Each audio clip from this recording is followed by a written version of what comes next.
Last month, I focused on assessment. And this month, I want to continue that theme, but I want to do it by giving you an example of a life that will be assessed one day in a very positive light. For many years, my brother-in-law, Bob, lived with us. Bob is a person with Down syndrome, and he came to live with us when his mother could no longer care for him. In fact, when Karen and I were dating, that's one of the topics that we talked about, the inevitability of our family becoming Bob's primary family, primary caregivers.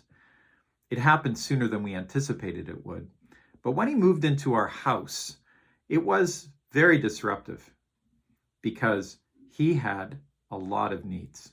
But then so did our 4 kids, and so did my parents who were living in a suite. I have to say, my wife did a miraculous job of keeping everyone going and caring for everybody, including me. But Bob was uniquely suited to thrive in our family.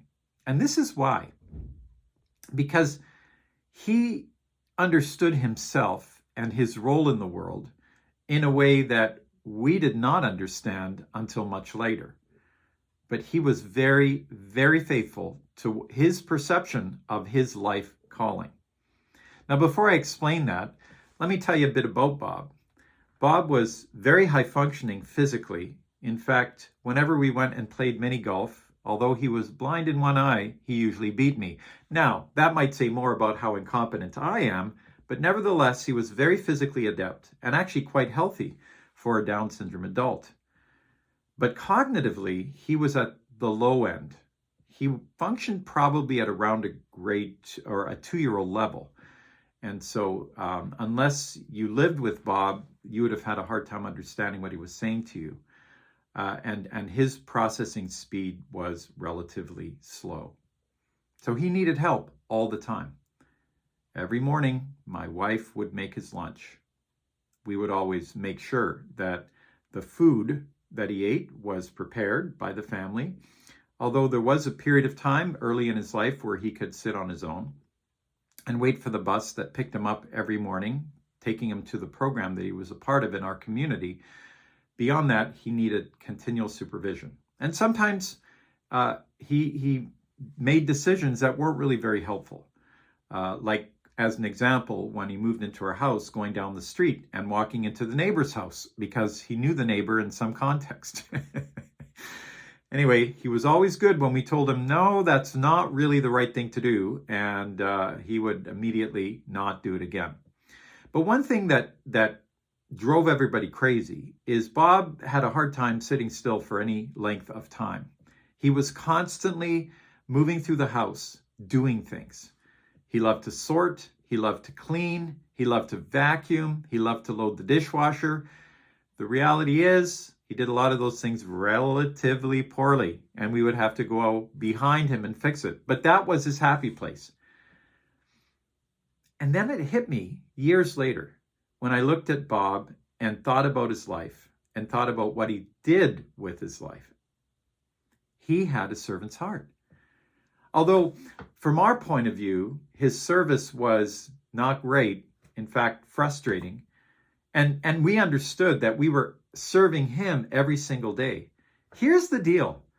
Bob did not see us as serving him. He saw himself as serving us. And there was nothing that brought more joy to Bob's heart than doing something for us. Whether it be vacuuming the carpets, whether it be loading the dishwasher, he served with enthusiasm in a way I wish my kids had done more regularly. He served with joy. He served others. That was the reason for his life. And one day, Bob will stand before our God. And I do believe that God will say to Bob, well done, good and faithful servant.